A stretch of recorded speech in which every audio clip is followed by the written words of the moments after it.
দীর্ঘ ৮ বছর পর যুক্তরাষ্ট্র থেকে দেশে ফিরছেন সঙ্গীতশিল্পী ও বিএনপি চেয়ারপারসনের উপদেষ্টা বেবি নাজনীন। রোববার ১০ নভেম্বর সকালে ঢাকায় পৌঁছান তিনি। রাজধানীর হজরত শাহজালাল আন্তর্জাতিক বিমানবন্দরে নেমে বিএনপি কর্মীদের শুভেচ্ছায় সিক্ত হন বেবি। বিএনপির একদল কর্মী স্লোগানে গায়িকাকে স্বাগত জানালেও তাদের কারো হাত থেকেই ফুলের তোড়া গ্রহণ করেননি তিনি।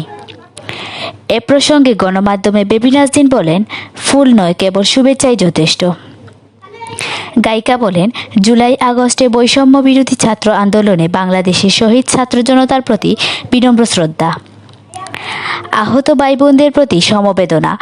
তাদের আত্মত্যাগে নতুন স্বাধীনতার স্বাদ পেয়েছে বাংলাদেশ। পতন হয়েছে শেখ হাসিনা সরকারের। দীর্ঘ ১৬ বছর পর বাংলাদেশের মানুষ স্বাধীনভাবে কথা বলার পাশাপাশি বুক ভরে নিঃশ্বাস নিতে পারছেন। রাজনীতিতে সম্পৃক্ত হওয়ার প্রসঙ্গে জানতে চাইলে তিনি বলেন, আমি রাজনীতির সঙ্গেই আছি। মিডিয়া কর্মী হিসেবে আপনাদের সঙ্গেও আছি। কেবল দেশে ফিরেছি। আমার পরিকল্পনার কথা আপনাদের জানাবো।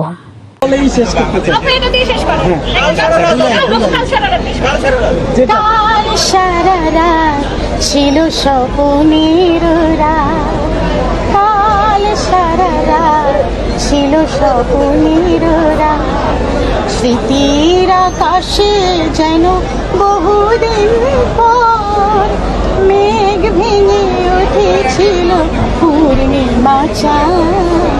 কাল সারা রাত ছিল স্বপ্নের আজ সারা রাত হবে বাংলাদেশের রাত।